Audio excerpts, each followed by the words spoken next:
Welcome to the Spectators Podcast. Here are your hosts, Corey and Jeff.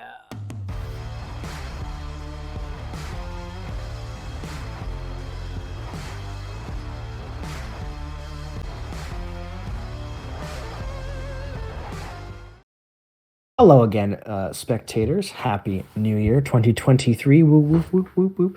Episode 36 of the Spectators Podcast. Corey and I are happy to be back with you. We took a bit of time off because life decided to get in our way.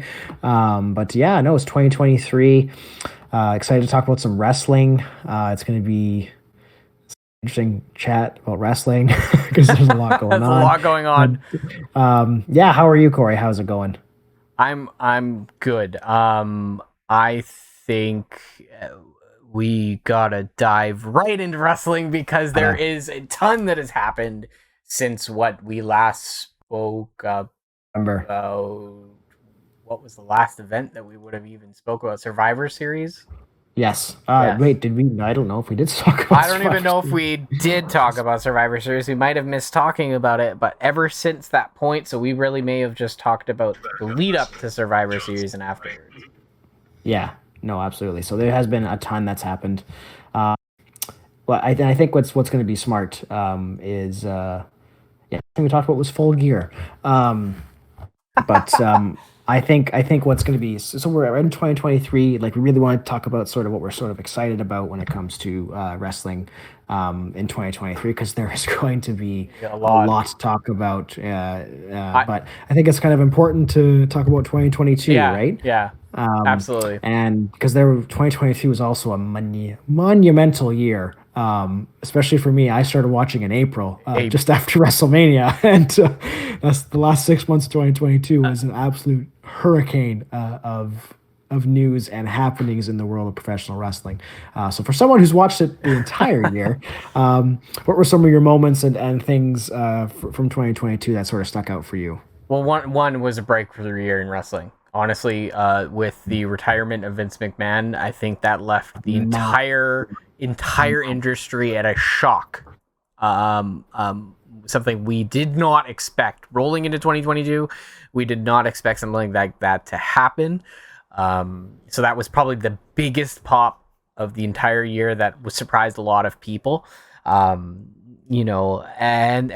for me, I mean, I can give you maybe my top 5 of what I saw in wrestling this year, and I think that's reasonable because there's so many things that were there, and I might miss some things here, and if I do, I'm sorry, but I'll give you a couple of things, and this pertains to wrestling in general. Number one being Stone Cold Steve Austin's return in 2022 after 19 years of time off. Was really cool to see him back. Just really, I think for all of us who match actually. Yes, and it was a great one, and I think for all of us who watched in the 90s, it was a bit of nostalgia. Number 2. Yeah, sorry, can I just say I couldn't believe the bumps he was taking. Actually, it was quite incredible. I thought it'd be like like what we saw with John Cena. I'm really impressed. There. I'm impressed with his physique. I'm impressed with his the shape he's in, his cardio, the bumps he took, and honestly, just being away for that long to not have a ton of ring rest. To be honest, you would have thought he would be like just look like he didn't belong. The beer drinking was top notch. and he's been continuing to train since WrestleMania, and he looks even better at the end of 2022 and going into 2023 than he did at that point. It is rumored that he will return for another match in 2023, which is very exciting. In better shape. So that's insane. So number 2 for me would have been the return of Cody Rhodes. It was a monumental moment because I think we saw a personality, an individual, and a personal story of a man who really struggled in an industry in WWE go to a different promotion, really build something from the ground up with his colleagues. Created it. Yeah, he created it. It's incredible. and have the balls, have the bravery, I'll say, to go back to a promotion that you kind of got spit out of, um, and expect to succeed. And he did. He had a fantastic year. He only had 3 really big pay-per-view matches and 1 match on Raw, I believe. Maybe a tag team match in there. But honestly, like, he made such a splash in wrestling, and he only was there for a few months in WWE, and that's crazy. And like his Hell in a Cell match has been voted multiple times as match of the year, which is incredible because that was his third match with Rollins, and the as some folks call it, the purple titty match, which I agree with. That's the Wrestle Talk reference, and I appreciate that. But it has like cemented his legacy, and like I watched when I was younger, but just in the 6 months I've seen, like he got over so quickly, right? Mm-hmm. He was already over with the fans, but I think really, like, like if you look at to dethrone Roman Reigns, like, Rhodes is up there, right? He was up there. He's up there, and he's staying up there despite Sami Zayn up that list, right? Despite how long he's been out, he's still in that conversation, and that baffles people still want him to see the WWE. Well, it's because that's who he is, right? If Cody Rhodes did not get injured this year, he would have dethroned Roman Reigns. There is no question about it in my mind that he would have already done it. He would have already done it, or he would be on the path to do it soon. Yeah. So it would be one of those two. Yeah. But 2022, I don't think so, but I think you're right. Regardless of that, the fact that he's still in the conversation after being injured for so long is not a common thing in wrestling, because things get forgotten very easily because there's so many other things going on and so many things that they can lead up to. You think of somebody like Big E, for instance. He was at his height of his career, and ever since he got injured, he's kind of fallen back in the back burner. That's like he got kind of screwed in 2022, though. He did. He had the belt, and then Lesnar took it off him. He should have won the Rumble, but he didn't. Right? But unlike his booking wasn't very good. He's a fantastic personality, and he had the short end of the stick in 2022, honestly, and it happens to a lot of people. But he's one of those examples that is typical, that you kind of get forgotten and you fall in the back burner. Randy Orton, unfortunately, is in that position right now where I feel like he's starting to fall in the back burner now. Not a lot of talk is happening about him. There's not a lot of talk about him potentially getting back into that title picture right now. We'll see when he gets back. That could change. But, this is common in wrestling because there's so many things going on, right? So many good contenders. There's so many great people in the industry and in WWE right now, from Roman Reigns all the way down to The Miz and Mustafa Ali, that are all putting up storylines that are compelling and doing great things. Now, my number is not a year for Mustafa Ali. No, it wasn't. But you know what? The guy played his role, and he played his role well. I got to say that. My number 3. This is a really tough one for me, but this whole bloodline story, I think, is probably my number 3 of some of the biggest things that have happened. I'm going to leave this for my number 4. This is my number 4. We'll go back to my number 3 in a second. My number 4 would be the bloodline. Just how they've taken, which has been boring at times, to building this up with Solo Sikoa, having the Usos, Sami Zayn and Sami Uso, and Sami Zayn has been such a compelling part of this whole growth of this, faction. I don't think they would be where they are without him right now. I think they would be very boring. I think fans would be really over it at this point, because I know we were at a point, getting to the point where, like, oh, the bloodline, man, the bloodline. Sammy's bringing something to it that I don't know if a lot of people on the roster could.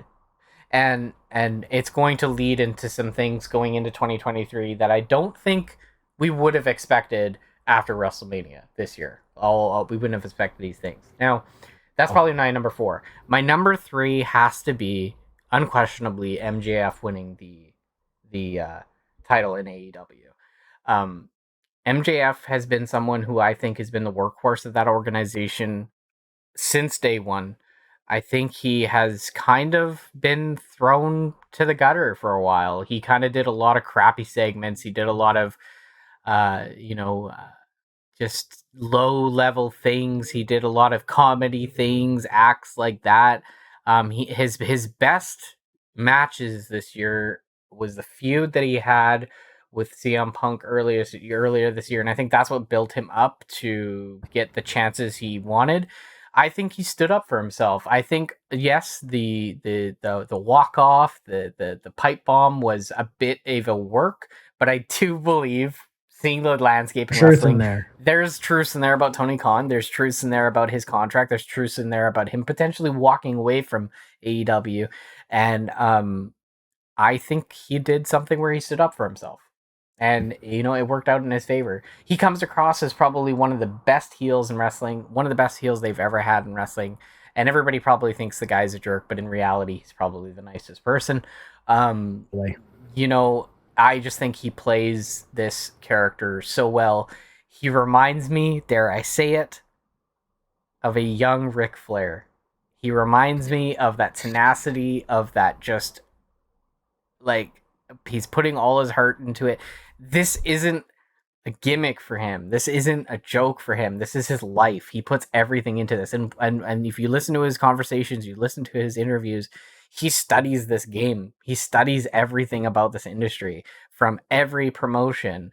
And he studies backward. He studies now. He studies not too long ago. And he is a student of the game. And I think that shows his passion and his investment into this sport, that regardless of what happens in 2024, whether he stays with AEW and gets a pay hike, which he already did, or he goes to WWE, I think anybody's lucky to have him. But that's definitely my number 3. I think MJF is going to do really good things with this title run. They just Tony Khan just has to make sure he doesn't mess it up, because he could easily mess it up by putting the wrong people in front of him. Not Tony Khan. Not Tony Khan. What do you mean? But Ric Flair was one of those guys too, where you think of boxing, and managers in boxing, they try to match up that boxer with the right chemistry. That the boxer will be matched up with a fighter that is going to be entertaining, is going to break the right chemistry for them, just like in UFC. Stylistically is what they say, right? Ric Flair was somebody like that. He wasn't the biggest dude. He wasn't a guy who is the strongest dude either, and he's entertaining for one, and he was somebody who could put anybody over, and he can draw people into watching those matches, and he still did. I mean, he had his last match this year, and people still wanted to watch him wrestle.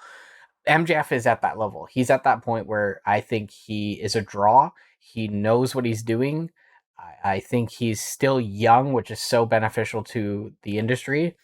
But he's at that level where he is not necessarily the strongest guy. He's not the biggest guy on the roster. He won't be on any roster he's on.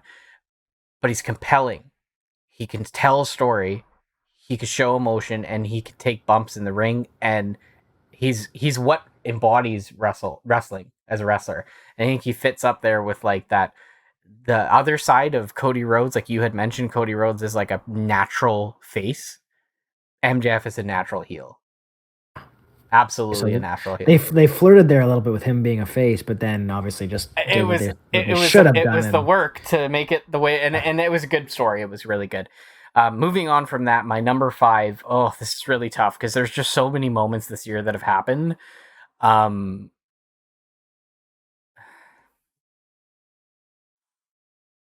Can I go on a whim and say, I mean, again, I'm sorry if I missed something, but I'm going to go outside of the ring for a moment and say that my number 5 is us finding out that Triple H took over as head of creative. I think this was a really so this is a really big pop and really big change, I should say, because we're so used to a long era of Vince being the head of the entire company, but also the head of creative and deciding of what everything is. He kind of always has had that final say. And having Triple H's should I say, experience being in the ring and telling stories himself, is just making an impact that I don't think McMahon could ever necessarily make. I think what I'm seeing right now is there are still a lot of things that are pissing me off, and there are a lot of things that I'm like, man, Triple H, you're better than this. But his backstage stuff is what's really getting me. I think he's doing a lot better. Keen Lot is back backstage. We're seeing those really nice stories that we saw in the 2000s, like with John Cena and Eddie Guerrero and backstage and Big Show and Rey Mysterio and Edge and Christian and all those things that I remember of, like all those backstage segments. That's what we're seeing now, and I think that's what we really missed from wrestling in the 2010s. We really missed that. We saw a lot of in-ring competition, and wrestling is about in-ring competition, but we know that this is entertainment, right? We know how important it is to tell a story before you have that competition in the ring. If you don't have bloodline, right? Yeah, if you don't have that compelling reason to watch that match, you're probably going to fast forward through it. You're going to skip it. And that's what happened to a lot of, I think, things that happened this year. You look at someone like The Miz, for example of this.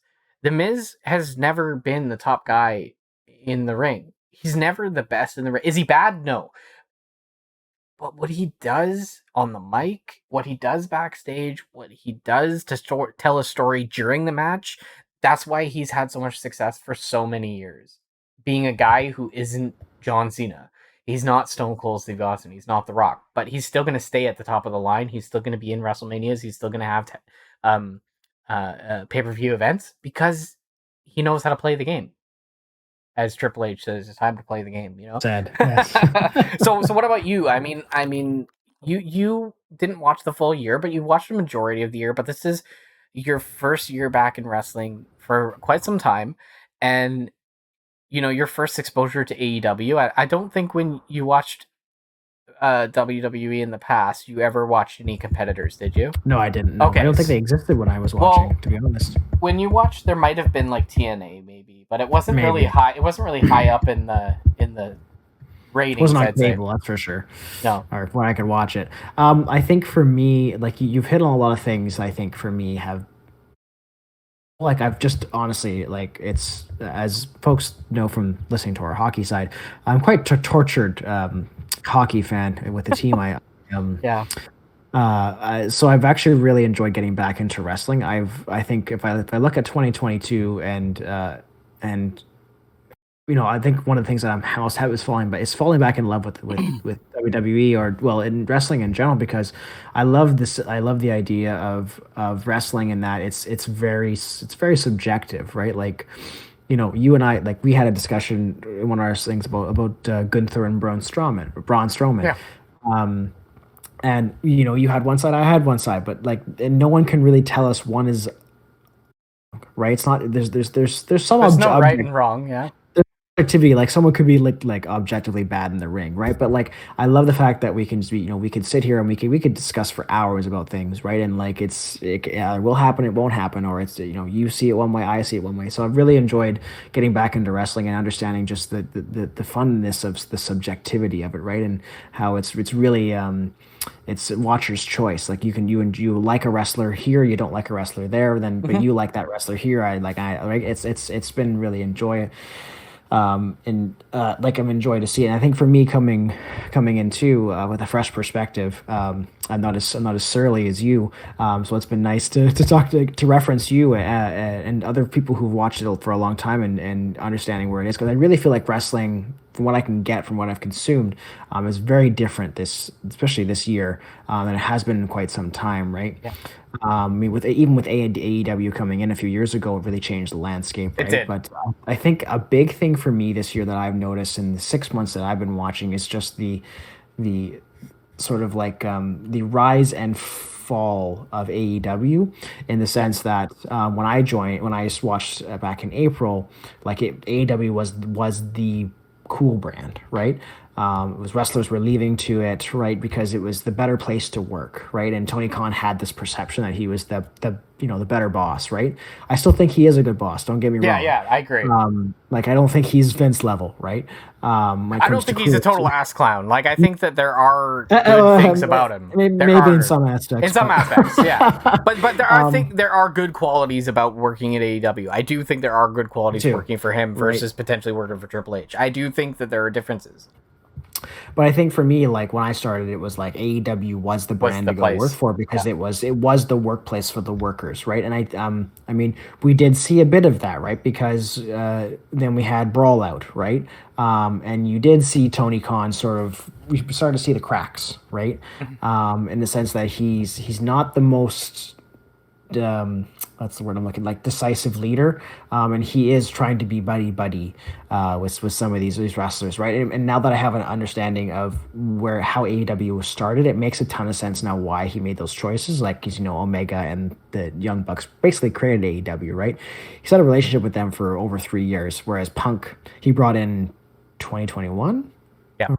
Yeah, right. So he hasn't, and Punk is Punk, right? So, but and subsequently with the fall of AEW was the rise of WWE because of the change of guard, right? I agree. And just how things have changed, and now like you are seeing a bunch of AEW folks wanting to go back, which I mean, Rhodes went back before that, right? Which in itself was quite surprising. Quite shocking, right? Because, like you said, it was the industry that made him into gold dust, Stardust, right? Yeah. Thank you. But he joked saying that he said when he was doing his negotiation that that was one thing they couldn't do with him is make him Stardust, which I thought was quite hilarious. But like you just saw these two brands completely switch, right? And lots of more stories about the dysfunction and the problems out of AEW versus the fun and happy environment of WWE. Like I bet you if I told you that in January last year, you'd be like, I'd have been laughing. You're like, that's not going to happen, right? But I think that's a big thing too, is just sort of seeing how not just Triple H, but the new regime in WWE change how things are done, right? Mentioning of other brands on WWE television. So I think social media, more of a presence on there, like on Twitch and YouTube channels and gaming channels, right? Like just letting some of the like saying the word professional wrestler and wrestler, which I think is a big thing. Things like that, right? Right. So there's just a lot of it's a very interesting time to come into professional wrestling as someone who hasn't watched in a long time, right? Sort of seeing how things have changed, especially in the last I feel like the last 6 months of the year was just quite telling for wrestling, right? But I think my main ones are is what you picked up. Like the Bloodline has been absolutely incredible. And it speaks to what you were saying in that like it's more about the story than it is about the match. Like if you look at Survivor Series, that was 7 minutes of like of some of the matches that they've had have been garbage in a whole sense. It's more, again, the compellingness of the story, right? Storyline, right? Which I think has been missing from what I can gather from this. Especially the long-term piece. You look at Bray Wyatt. Bray Wyatt's not coming back to WWE if Vince McMahon's there, right? He's probably in AEW or maybe somewhere else that he has that creative control, right? And it looks like he's going to revamp his character. He's going to revamp himself again, right? And like it was slow going, but they start to pick out the story a bit now, right? But it's nice to see his reveal was incredible, right? And it's been discussed as one of the best reveals in a long, long time, right? Apparently, you guys really liked that episode because it had a lot of it has a lot of listens and likes and everything. So it definitely was an area of interest. Like I think a lot of people. The biggest struggle I think with Bray Wyatt was like he was dealing with mental issues, right? Like he had some hardships in his life and things going on with his friends and family and losing people. He was frustrated. And then he was let go in that time of need. He was also very frustrated with the booking. I've looked a lot into Bray Wyatt before he returned. Yeah. He was very, very frustrated with his booking, right? And that obviously doesn't help with mental health when you don't like going to work, which I'm sure killed him because I know from what I can gather, when he started in FCW and on NXT, and then like he had some creative control because he was cult leader Bray or something like that before that, right? Like he's um, Yep. like in the Firefly Funhouse, like I think he was given some creative license, but there was a restraint on it, right? And I then think the sort of more he did and certain lines he crossed, there was more pressure put on him to not do certain things again too. or like for example, one of the worst matches he was with the Fiend was with Seth Rollins, right? And they sort of booked themselves into a corner where they didn't want Seth to lose, but they didn't want the Fiend to lose. But like that kind of stuff where he didn't have that control, and he just sort of like all of his great ideas sort of just got thrown into the trash, right? Whereas you look at this time, like he certainly was behind the reveal, right, with the White Rabbit stuff. I'm sure he was working very closely with the I can't remember the guy's name, but the new director of long-term storytelling. Yeah. And that's another interesting thing too, is just the change of structure. There's still some old folks there, but not, I mean, John Laurinaitis is gone, right? Kevin Dunn has been apparently reported been fired and rehired 6 times. But he's still there. But like, you know, things are running very differently from what I can tell. It's more collaborative, and he did hire this person for the long-term storytelling. We're seeing with Bray Wyatt, right? So that like that's been fascinating for sure, and just even how WWE seems to run too. Like this at the end of this year, for example, Raw didn't even have a show on the 26th of December. It was a best of, and to my knowledge, you told me that's never happened before. I don't think this has ever happened before. I don't think I've ever seen a show on Christmas or Boxing Day or anything like that not happen. Sorry, viewers, correct me if I'm wrong, but I do feel like I don't ever remember, even if a show landed on Christmas Day, they still held the show. Vince still held the show. I'm pretty sure. They even pre-taped them, right? Like they pre-taped the one on the Friday previous. Like, and these weren't pre-taped, is what I'm saying. These were live shows where the wrestlers were having to be in person. Yeah, they did have live shows, but they did split the roster. They like I think even though the 30th they had the John Cena show, the Raw roster was still somewhere else in the country. Yeah. So they were still doing some stuff. Yes. But it was obviously scaled a lot back because I'm sure they wanted to give some of the crew the time off and things like that, right? So like they're running very differently than they were before, and I think too, like we mentioned at the top, but the biggest story I think in 2022 was Vince McMahon leaving, right? Especially under the circumstances that he did, right? And as we discussed at length in one of our episodes last year, is that and like Ovechkin, like we talked about on our hockey side, it's that complicated legacy, right? He was a visionary, and he changed fundamentally changed how wrestling is, right? We don't have wrestling like changing ways, and yeah, him making some booking decisions, right? Like going with Hogan and going with Steve Austin, right? Like, and going with The Rock, right? Like he could have not gone with those guys and gone with other people, right? So you got to give him credit for that. But then on the flip side, he seemed to be right. So I think 2022 was such an interesting year in that sense when it comes to, I mean, like I haven't even gotten to the in-ring stuff. Like I think generally it's been a really interesting like year to become a new fan and follow it as intently as I am, because there's so many complexities that are happening now, right? Especially now, when Triple H came on and was doing some contract tampering, sort of renewed some of the rivalry with AEW, right? Which I think was there, but not necessarally there, if that makes sense, right? It was there, but it wasn't in the limelight. I think it was behind closed doors. He's pissed off Tony Khan pretty severely, and he's as you can see holding back some wrestlers. Unfortunately, that as you say, he's pissed off Tony Khan. I think that's really been a lot of Tony Khan's demise this year. I think that because he's been so angry, so jealous, so highly focused on beating the ratings for WWE, it's actually been hurting AEW. I think that he's overbooking. He's been overbooking. He's been trying to make everything perfect, where before he was going on a whim and he was doing things the way that naturally were set.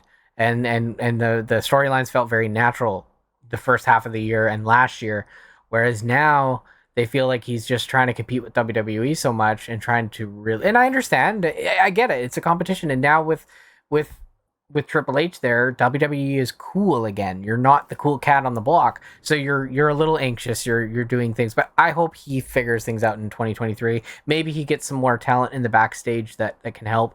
I think one of the biggest losses for them this year is William Regal. I think William Regal being out of that picture in AEW Who is he going to bring with him? Is the Uh, biggest question for 2023. Yeah, he may come alone at first. He may bring somebody in. I don't know, but I think wherever he was going to be in 2023 has a big benefit because William Regal brings a lot to the table backstage. He brings a lot to talent relations. He's going to turn around NXT again. NXT's already seen some turnaround since Shawn Michaels and I think it's Road Dogg have taken over. And X-Pac's been there as well.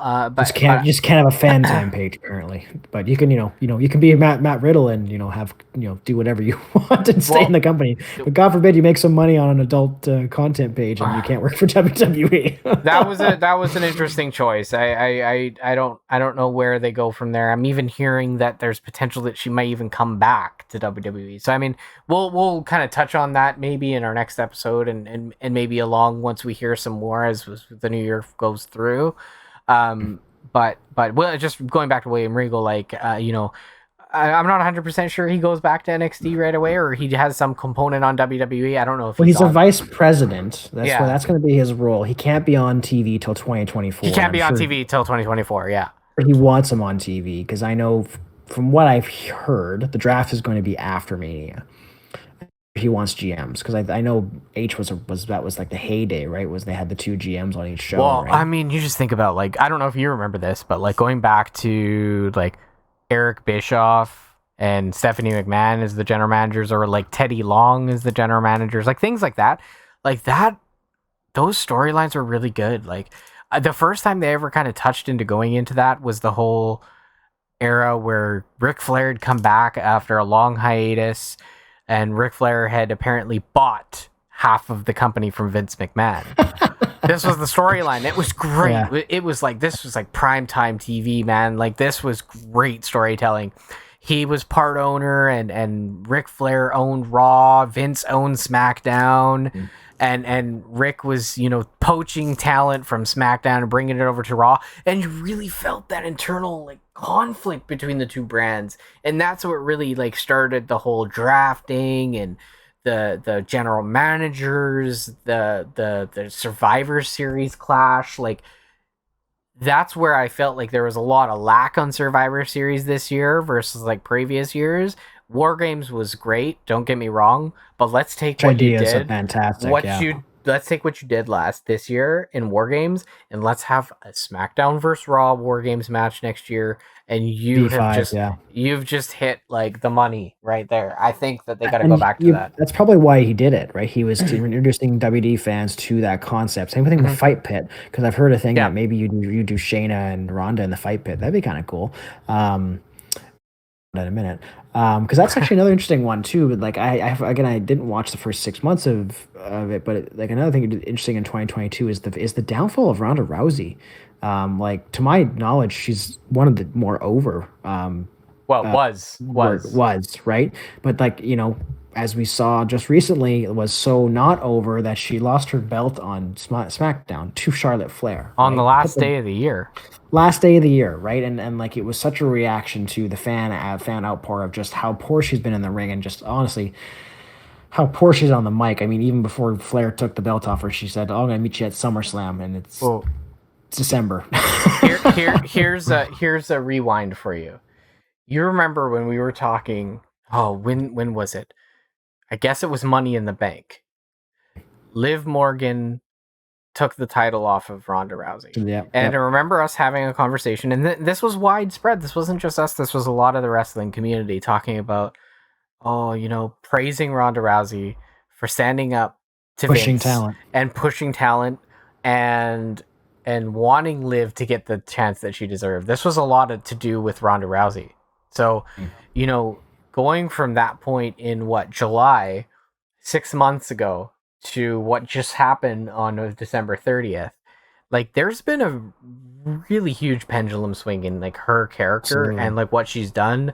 I don't know if there's backstage heat with her, if Triple H doesn't, has issues with her, if this is just coming from fan driven heat, I don't know, but she's had a dreadful year. Second half of the year, and I wonder what's happening to her to create this demise in her career, honestly.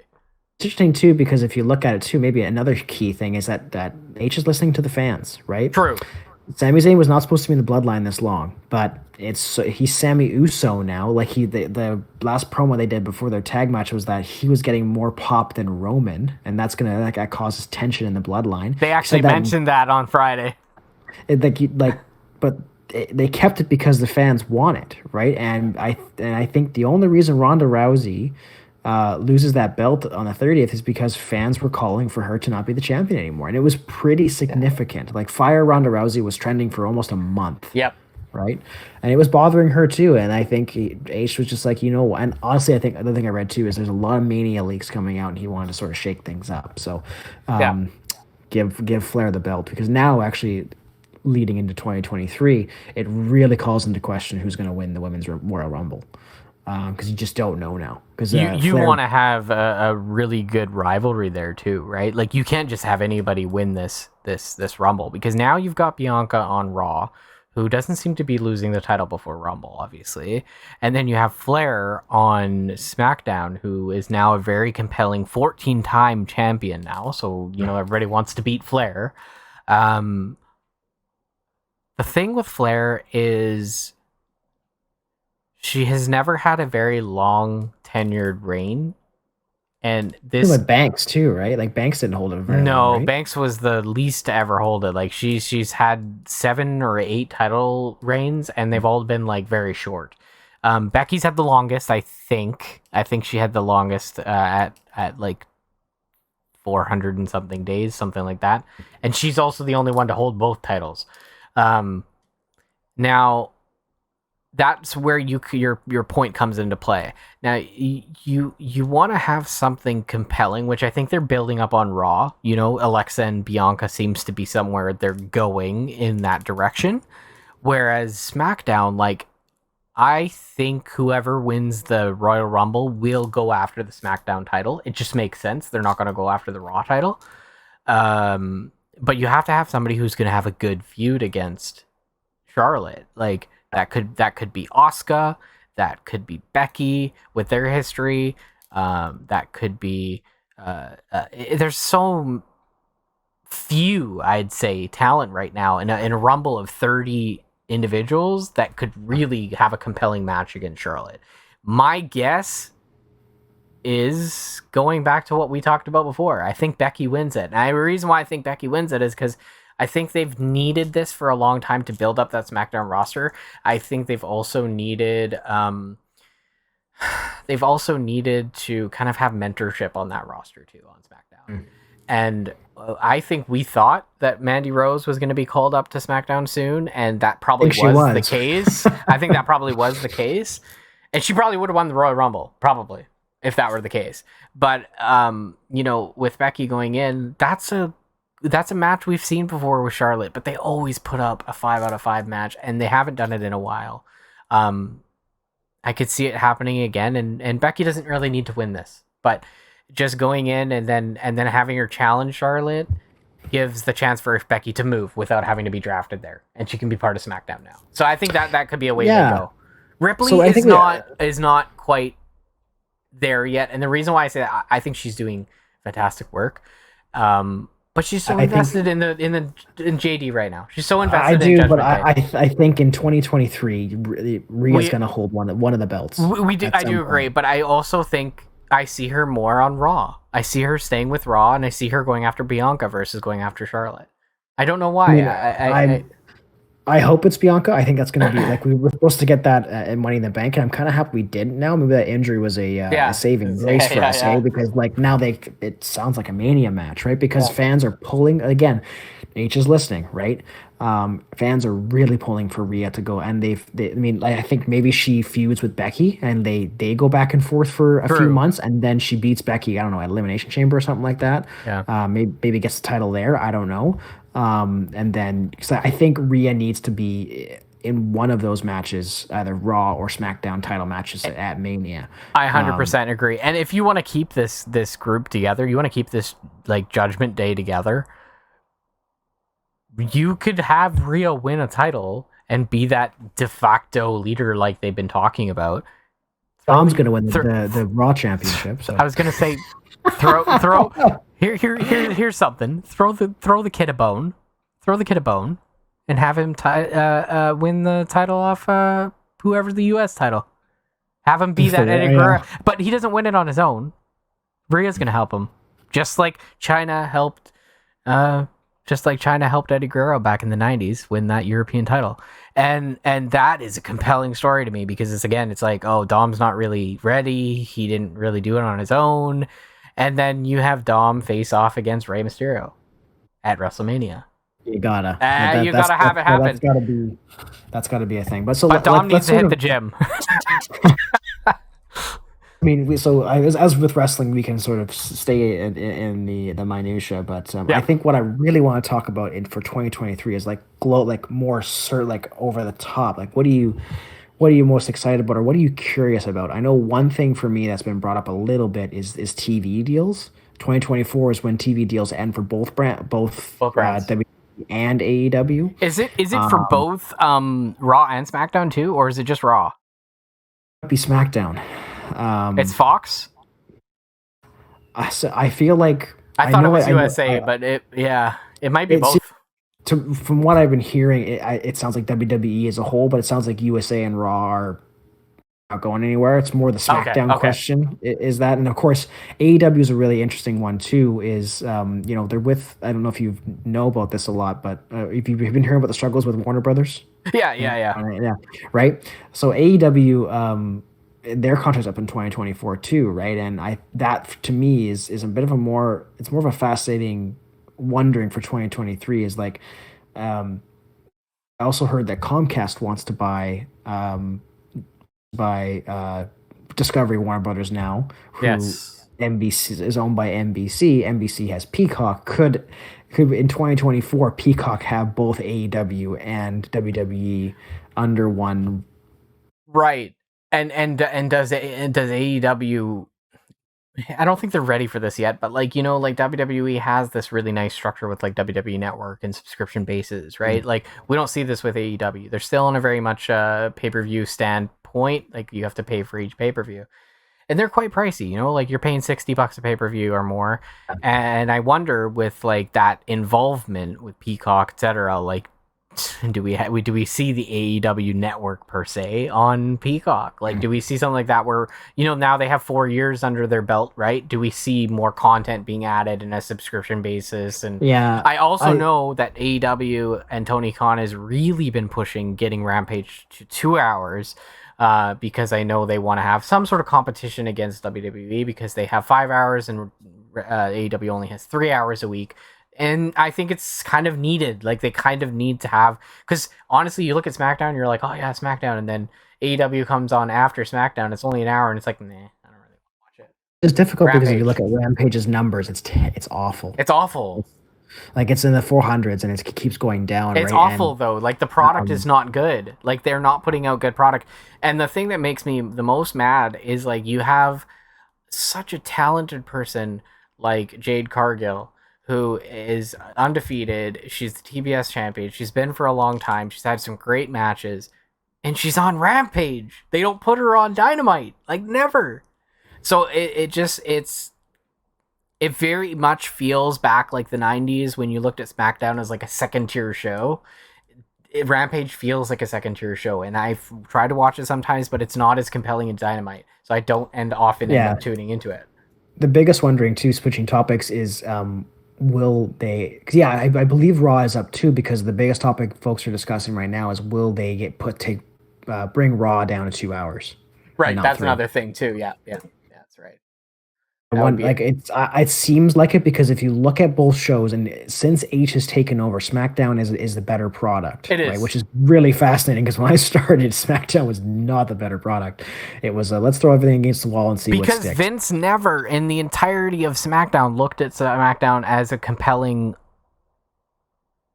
choice against Raw. He always looked at SmackDown as the second tier show. The blue brand was not ever that good, and sure, Undertaker, John Cena, Batista, like they really built up that show in the 2000s, but you never really looked at SmackDown the same as Raw. Raw was like historically Raw, Monday Night Raw. Like you just had the attitude that you want to watch Raw. I don't care if I miss SmackDown. That was always kind of the thing that was there. And then now I feel like, man, I don't want to miss either show, but especially SmackDown. That is where it's at right now, and I think it's because I think H is more comfortable with a 2-hour show than he is a 3. I think most people, to my knowledge, are more comfortable with a 2-hour show than a 3-hour show. They've actually said that Dynamite should go to 3 because they have so much talent. But like, they have some pretty good superstars. I mean, Raw has also suffered this past year without a top belt, right? Because Roman's not been on. I've seen Roman 4 times since April, right? So I think, one of my big hopes for 2023 is that Raw gets a top belt again, which I've seen some rumblings that they might just unify the titles that Roman has and then just make a new one for Raw, which makes no sense to me because they want to protect Roman, right? That makes no sense. They want to protect Roman, so which is so silly, right? Like just have Roman drop one of the belts, right? Like mainly the Raw one, right? Like he is still a draw. Like obviously he is a draw. Like it's and he, like I think I've actually appreciated quite a bit Roman and what he can do. Yeah. But I think in 2023, my hope is that Raw gets their top belt back because I think that's the biggest thing that show is suffering from is they don't have a top belt. It is, and like I look at it and like honestly, like I don't know about you, but I feel like the U.S. title and the Intercontinental title have kind of lost a little bit of their oomph. Like they've lost a little bit of credibility over the last year. I think the Intercontinental title was still a title that was quite sought after in the past. But I think I think Vince did some really bad booking with Ricochet prior to Gunther being around. Ricochet. That poor dude, he's very talented. But I think the booking was so bad that it really created this lack of relevancy for the Intercontinental title. And then I think that when he slapped that belt on Theory like no tomorrow in the beginning, that I think it also lost some relevancy. And I think that, Bobby Lashley did put some relevancy back in that title. I think he did fantastic work this year, putting some relevancy back in that title. I think Seth's run was okay. It was okay. It was nothing to like go like, oh my god, it's match of the year or anything. But yeah, but I mean, they had to sort of surround that. Yeah, they had to surround it with the briefcase situation. They did, and I think that like he also did bring some relevancy back into that title a little bit. But now the title is sitting in the right spot. I think the U.S. title is it's on someone who I believe should have the title. I think I look at Theory as a guy who's an up and comer. He's not there yet. Especially this new Theory, this new branded Theory. Right? Yeah, don't get me wrong. This new branded Theory. Yeah. I don't look at Bobby Lashley and be like, yes, U.S. title. No. I think of Bobby Lashley and I think he should be competing for the WWE title. Yeah. So should Seth. So I look at Theory and I'm like, that's great. He should have the title. I think he should be fighting guys like Damian Priest. He should be fighting guys like Mustafa Ali, like Dominic Mysterio. Finn Balor, in my opinion, is a WWE title talent. I think he should be boosted up a little bit. But, that's what I mean, is it's sitting where it should be right now. The Intercontinental title, on the other hand, is an interesting one because I look at it and I'm like, Gunther is fine. I know you like Gunther, and I have my squabbles with him a little bit. I think he's getting better. I'm a fan of the ring general. But I do agree that it's the right place because he is kind of that not ready for WWE title. I would be so mad if they slapped a WWE title on him right now. He's just not there yet. But, he's at that right place with the Intercontinental title. But then throwing guys like Sheamus into the mix and Drew McIntyre and stuff, like these are guys who don't fit that title. That doesn't make sense to me. But happens when you have the two top titles. That's the problem with one guy, right? That's the problem. But like Ricochet and I think Braun Strowman fits in that group right now because I think Braun Strowman just has to he has to go through another phase of reinventing himself a little bit. And I Mid feel card like for sure. I agree. I feel like he needs to sit on the mid card for a little while before he moves back up to that talent. He had a great title run before. I think he did a really good job, but I think people are kind of getting tired of that, Braun Strowman. So I think, having him on the mid card, having him kind of develop a little bit more and getting better, and he is getting better, I do think. And I he's think doing a good job in as a work. face. Yeah. Like, it was He a bit is. rough coming in, but like now he's like, which I think WWE was like, well, you made fun of flippy floppers, so now you're Yeah. gonna tag Yeah. Ricochet. Well, I think that's really helped him. And I think also think he's put starting in to. a lot of work. If you look at him, I do too. like his physique, his in ring work, Gunther too.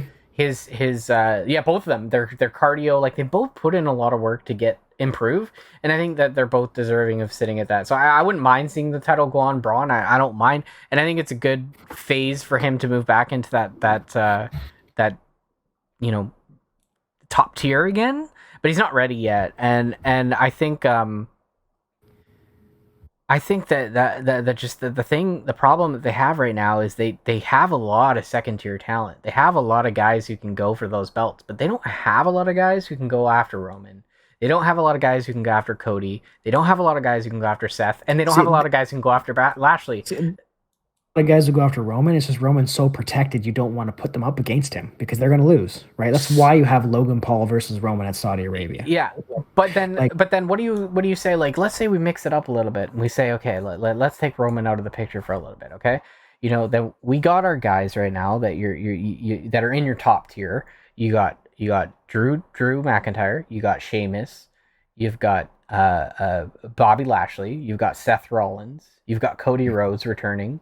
Those KO. 5 KO, you've got, and then Finn Balor maybe could fit in there. So Sammy's, yeah. So you got maybe eight players right now that could possibly fit into that title contention. But the problem is you get them against each other, like stylistically. You imagine a Sami Zayn versus Finn Balor match, fantastic. You imagine a Sheamus and Drew match. We've seen it before. We know it's good. You want to see Bobby Lashley versus Sheamus? That would be a banger too. You got guys who can go against each other, but whoever wins out of that match, and they're gonna face Roman, you can't have Roman lose at this point. You've protected Roman for so long. At some point, but for Roman to lose to someone, it's almost as like Undertaker losing the streak to Brock Lesnar. Like it's that level of like, you've had protected him for so long. The only person I can see beating Roman Reigns right now is Brock Lesnar. And I hate that I have to say that because the only person I think that's compelling enough that could easily beat Roman is Brock Lesnar. But we're not going to see that match again. We don't want to see that match again. But the problem is you've just had, as Roman says, you've had Roman go in and smash everybody every time that he hits another person. So it gets to the point where it's like, who is going to take him off the pedestal? And that's where, if Roman is always going to be protected with the bloodline, there's not really any way to move him storyline. You have to break the bloodline. You have to break up this bloodline so that Roman is no longer protected by his family, right? If he's not protected by his family, he's vulnerable because we see Roman's vulnerabilities. We've seen him over the last year. Clash is the latest example, right? The latest example. Because if not for Sikoa, he would have lost, right? Well, he would have lost to Seth. He would have lost to Drew. He would have lost to KO. He would have lost to Finn. There's so many people he would have lost to that he didn't because the bloodline was there. And so I have two big hopes for 2023. Is the falling of the bloodline and the event, the needed dethronement of Roman, right? Like I think keeping him as undisputed champion till Mania, I think when I thought about it when I started watching was a bit of a but like with the bloodline now, I'm okay with it, especially if it's going to be KO at Royal Rumble, and then I have problems with Zayn at Elimination Chamber, and not the match itself, but the fact that Zayn will probably lose. Like I think he's gonna lose 100%. I don't really if we're seeing a trend of H listening to the fans, I think he has to think about it. At least one of the belts, like maybe you do that ladder match that I talked about with Seth Rollins with Zayn, and he gets the WWE Championship off. If Zayn wins a title, okay, Zayn's been in this industry for a very long time. And like Kevin Owens, he has as well. But Kevin Owens has won the Universal title. He's won the WWE, maybe not, maybe only the Universal title. But he's won a title. Zayn has never won a title. He's never won a top tier title. To have him win a title in Montreal, even if it's for a short period, like I don't even care if he wins it and then loses it at the next event. Like it doesn't matter if he does. The fact that he'd get to win it at home, he'd get to have that as his legacy. Yeah, exactly. Yeah. He'd get to have it as his legacy. Add that kind of to his very tenured career. I think would just be like such a cool thing to see. Fans would love it, and then just pull the belt off him. Have Roman do a rematch and pull the belt off him. It doesn't really matter. You could still have a WrestleMania match with Roman and The Rock or Roman and Cody or whatever the hell you want to do, but just like let Sammy have his moment. It doesn't need to be KO. It can be Sammy. And that's fine. I don't think it will be. Like it certainly seems he's heading to Mania with both belts, but and probably beating The Rock. But anyways, like that, one of my hope is that whatever, even if it's after Mania, like I'd like to see Roman dethroned, and because like 2022, especially when I watched, I know the WWE Championship moved a bit before I started watching, but like no belts moved. Right, only the Intercontinental, which moved like once, right, with Ricochet. Since I've been watching the last 6 months, it's moved once. U.S. titles moved a bit, but not much. The women's titles only between a couple of guys too. Yeah, Bianca's been the champion the whole time. The SmackDown's champion has moved a bit, which has been nice to see. The women's tag championships were there, not there, back there again. Has moved it slightly a little bit with Raquel and Leah. And they've also lost some relevancy again, which they're just bad booking. Because there's no women tags, there's no women tag division, right? And they were trying to save some face, I think, for what happened with Sasha and Naomi. But that actually leads me into my second hope. So anyways, I hope at some point the Bloodline gets dethroned, and I'd like to see some new champions on both brands. My next one is I really, really, really hope now that the 24/7 championship is stopped, that they do bring a mid card for the women. Because there are so many talented women there that can only go for 2 belts, and I think that's a shame. I think we can either start with either a women's U.S. title, Intercontinental title for the women, or start from scratch. Have a different title all entirely. You could even bring back like the European title and have like the women's European title or something like that. Something cool, something fresh. Even if it's a different design, even if it's a totally different title name. Like what is it? The men's titles, they have the WWE title and the Universal title. Maybe they have the women's Universal title. Something like that. I don't know. Just something different would be really cool. Because I think I look at, like looking back and reflecting on it, like I think what's her name, Dana Brooke, she was holding the 24/7 title. I think she was trending in the right direction to try to make a change, and I think she really wanted to kind of look at that title as like a second tier women's title. She held that title for so long, longer than any other 24/7 title holder, and like I think she really did care about that title. Archer just held it a bunch of times, yeah, but I think she held it longer than anyone else. And honestly, like I think she had a point. Like they do need something there for those who are not looked at as in the limelight. Well, look at someone like Raquel Rodriguez, right? Like I think she showed that she can actually be at the top of the women's division, but she needs a bit more time. So slap a mid card belt on her, right? Yeah. Have her feud. Have her prove herself, right? It's just like we were saying earlier with Braun, kind of reinventing himself, and he's been in the top tier, but like. He's in the second tier. Theory's in that second tier. They're under development. They did this great with John Cena. Like you think about when John Cena came up and he had some matches, he had some great matches. He kind of didn't do so well, but then he challenged for the US title. He was a great US champion. He built himself up. Then he got a WWE title shot. And that's kind of how they used to do things, but now they just throw people into WWE contention, and I think that's what really hurt Theory a lot. Like he just got thrown into that like mix before he was contract. Ready. Right, exactly. And maybe Liv too. Like, that might have ended up hurting Liv kind of got that's a booking problem in my opinion. Yeah, I agree. But like, if she was able to be in that mid tier as well, it may have changed the trajectory that she had. So I mean, like especially like if you look at Damage Control, right? Like put it on Bailey. right? Yeah. Let her run the mid card Yeah. of the women, because then you can slap a Cora Jade, a Roxanne Perez. You can have her mentor The the next generation too, And and there's I going to think be that's great. there's quite a bit, right? And I'm actually that's one thing for 2023. I'm also really interested to see is how many, like we've seen some signings. Like one interesting signing we saw just before the end of the year was Dragon Lee out of Yeah. AAA. Oh, that was another thing I wanted to. So two things. Like what we're going to see from NXT. 'Cause Braun Breaker's coming up. Cora Soon, Jade I think is coming up. soon, Roxanne, all soon, all those all folks. soon.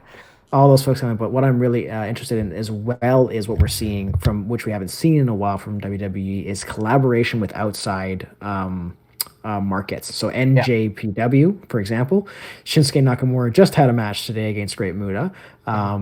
Carl Anderson has a joint contract with WWE and NJPW, and yeah. now we've seen them dip into AAA, which is really interesting because AAA and NJPW also have relationships with AEW. So And I'm AAA wondering if had notoriously only worked with an AEW in the past. They had never worked with WWE. interesting about AEW is that they stripped the titles off of Sammy Guevara and Sammy Guevara and his wife, yeah, because of AEW's booking. They got really pissed off at them. Yeah. Now Dragon Lee has signed, because I think Dragon Lee has a brother who's just signed with AEW, so you think he would go there, but he ended up signing with WWE. Anyways, so I'm really interested to see in 2023 how much more we see of that collaboration, because we have the Rumble coming up. It sounds like the new women's I can't pronounce it. IGPW, I think so. I can't remember her name. She used to be IWGP, yeah. She might be coming over to do the Rumble. So you'd be curious to see how many more like what the kind of is also, Styles got hurt. He might be at Wrestle Kingdom 2 out in Japan. Yeah, he was supposed to be in the Rumble and he won't be now because he's hurt. So you got to replace him now. But anyway, so I'm really curious to see the outside relationships that WWE create with NJPW, New Japan, New Japan, and then also AAA, because I think that's important. Because then like imagine like a WWE Forbidden Door. That'd be awesome. Yeah, right? Yeah, Right? I agree. Like, and I think it's something that I think H is very interested in. And I'm also really curious to see what sort of outside talent they're going to continue to sign, right? Like I think Dragon Lee is just the beginning from what I can see. And what I like is that he's 27. He's going into NXT first. Yeah. He'll probably be in the Rumble, I imagine. And then you can that means you can push up some of your talent that you have already there. So you're sort of supplementing. You can bring the Braun Breakers and others up like that, right? Yeah. What I find really interesting, honestly, about your point, and I have to say it because I'll forget, is they used to do this. Triple H was notorious for doing this when he was running NXT. He looked into other promotions, right? He worked with ROH. He worked with maybe not AAA in the past, but ROH, Impact, other things like that, right? That's how they got stars like Drew McIntyre back from Impact, John Morrison back from Impact. They got, Finn Balor from NJPW. They got Kevin Owens from ROH. They got Sami Zayn from ROH. They got CM Punk from ROH. Like all these guys, even Daniel Bryan, these are all previously ROH stars. Now you think about it, WWE can't dive into ROH like they used to. ROH was one that, it was always considered an independent wrestling, and it was always one that like you could find stars in, right? Look, like Kevin Owens was Kevin Steen, and Sami Zayn, I can't remember what his name was there, but there was always these talents there that they could pull from. Now Tony Khan owns ROH, so nobody from ROH is going to WWE, so they have to either pull from NJPW, they have to pull from AAA now, they have to pull from Impact, right?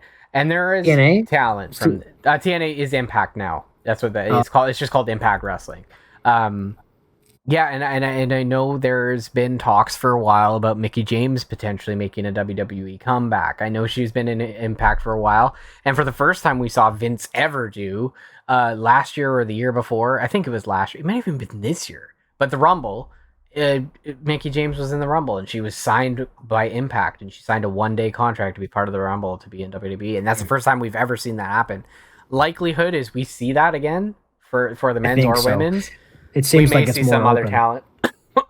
we may see some other Yeah, talent. AEW will AEW and WWE will find a symbiotic relationship. We can have a forbidden door for that too. That'd be pretty incredible. Could you imagine if just for like one day we saw like a guy like Wardlow go into the Royal Rumble or something like that? Like that just is it's such a having things like this happen is such an impact on the industry. It's such an impact on WWE and the like just wrestling in general because it's new, it's fresh, it's something different. So I'm really excited to your point. Where are they going to pull from now that Triple H is more open to pulling from, indies like AAA? Where are they going to pull from? What are they going to do? I have a question for you. And I have a question for you and all the viewers. Who's your go for pick now? Like we do this with the playoffs in the NHL. Who's your pick for the Royal Rumble men? And who's your pick for the Royal Rumble women? No idea. It all depends, right? If Rock signs, I think it's him. If not, I think it's Cody. I think of another man. Like I can't think of another like person that can dethrone Roman other than Cody Rhodes, right? And I can't like. What'd you do, Seth? It seems like they've gone past that one, and I just can't think of anybody else that because it is Roman. Like they need to be smart in who they have win, right? As it has to be someone you can legitimately feel can dethrone him, right? Because or it's The Rock, because The Rock's not going to beat him, right? But like it's at that level of like, yeah, who can have a good match against him? Yeah, right. Other than that, you need someone who you feel. It's got to be Rhodes, right? Like, it does sound like there's some interesting comments that he just wants the WWE Championship, which makes sense to me. He came back to Raw, so I think it's Rhodes if it's not The Rock. The women, I have no idea. I like to think it's Rhea because they are pushing her like no tomorrow now. They even had her an intergender match, which I think was pretty awesome. Yeah, I thought it was Becky, but now that Charlotte has the belt off of Ronda, I don't think they're going to put it back on Ronda for a little bit. I'm going to go with Rhea. What about you? I think unquestionably it's Cody for the men. If they've been The Rock's in, do you think they'll do The Rock in the Rumble then? I know there's been a lot of talks about The Rock being in the Rumble. I don't think he will be. But I don't think he will be. That's what I'm coming down to. If he somehow comes in, he'll win. He's winning. Yeah. But because you're not going to sign The Rock to lose a Royal Rumble, it's just pointless. But I don't think he's going to be there. So I'm gonna lean on Cody. I think it's gonna be his return will be the Rumble. I think he's gonna come in 28th, 29th, or 30th. He'll be one of those final spots. He'll be a surprise. We may not even see him at all until then. I know that there's been talks that he might be, involved in a Raw or say, but you don't need to put Cody in a qualifying match or anything. He's in the Rumble. Like he's got to be in the Rumble if he's healthy, as long as he's healthy. But for all we know, he's not even healthy for the Rumble. It's possible. We don't know that, but I think he will be. Sounds like he is, and I think he'll be. It'll be like that Cinderella story when Cena came in number 30 after the pectoral injury he had. H too, right? Triple H was the quad injury, but same kind of thing. Yeah, he came in really late, and these are great stories, and these are face stories. So I'm going with Cody for the men, and for the women, it's a really big toss up here. Mm-hmm. It's hard to predict. I want to say Rhea, but the reason why I don't want to say Rhea is because I think they're aiming for Rhea to go after Bianca. And if you throw Rhea into the mix, I mean, she could. I know when is it? But I think Alexa has a title shot against Becky. January 2nd. Sorry, January 2nd. Okay, so it's tomorrow. They obviously, I think. Alexa's gonna lose, and I think she's gonna lose in quite unpredictable fashion. Howdy's gonna get involved. Yeah. Either Howdy or Bray, or apparently there's Uncle Howdy and Uncle Harper. Apparently, so there's gonna be another uncle involved. We'll see how this goes.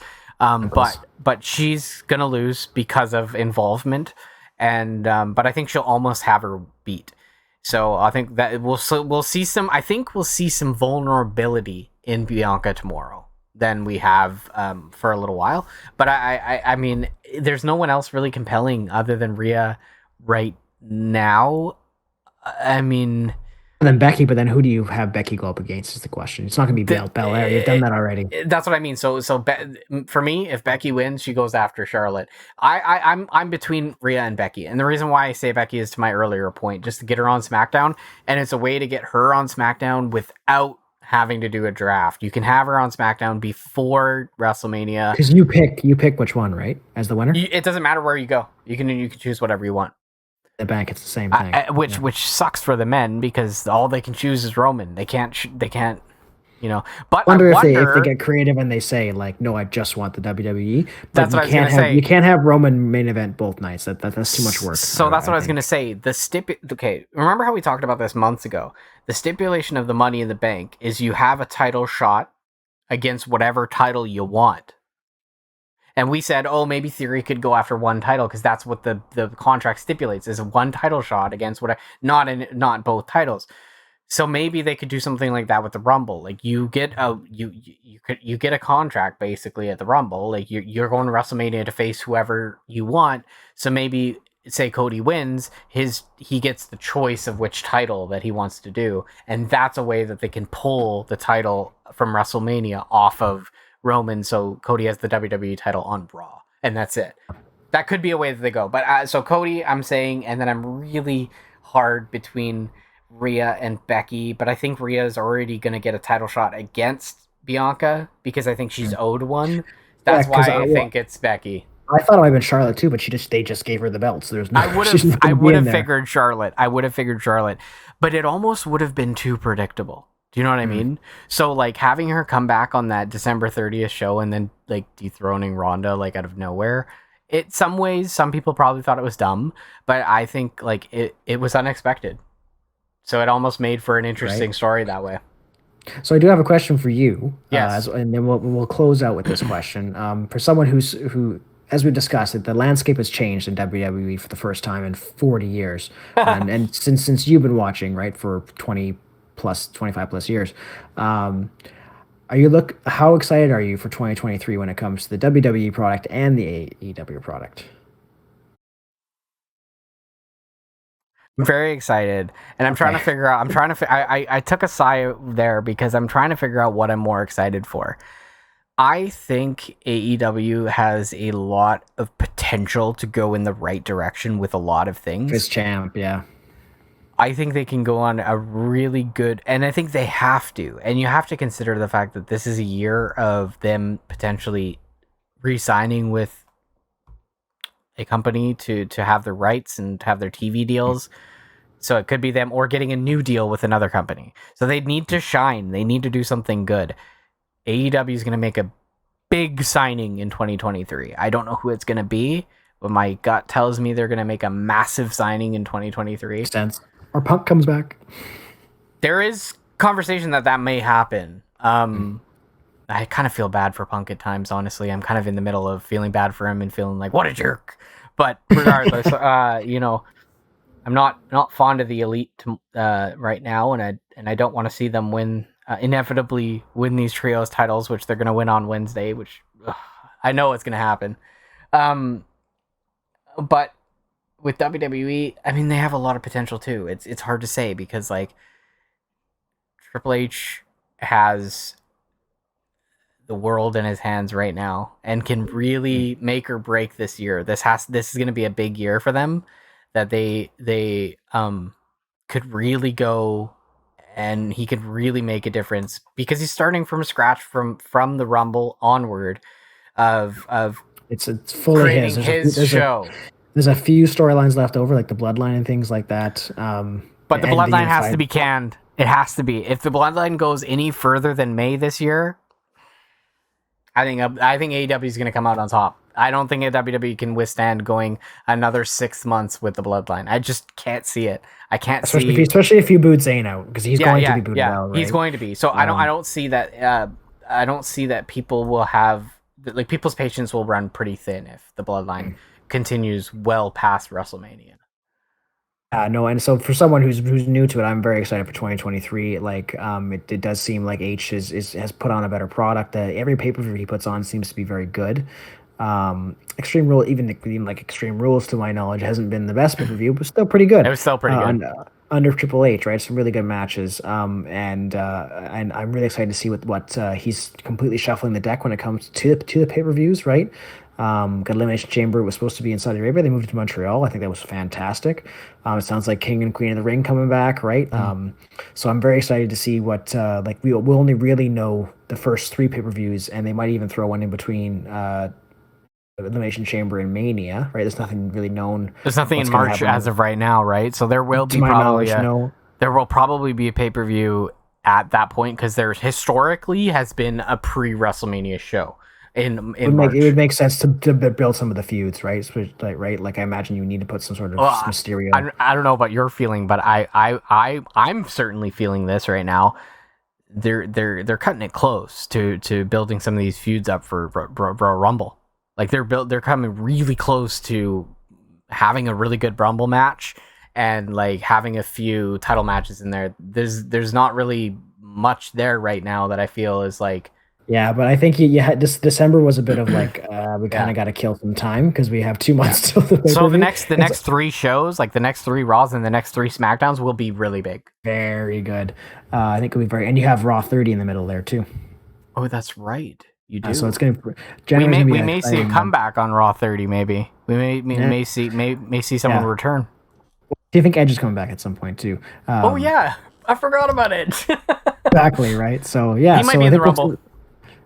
Maybe he might. or he's feuding with Judgment Day. I feel like that one's not quite done yet. It's not. It can't be.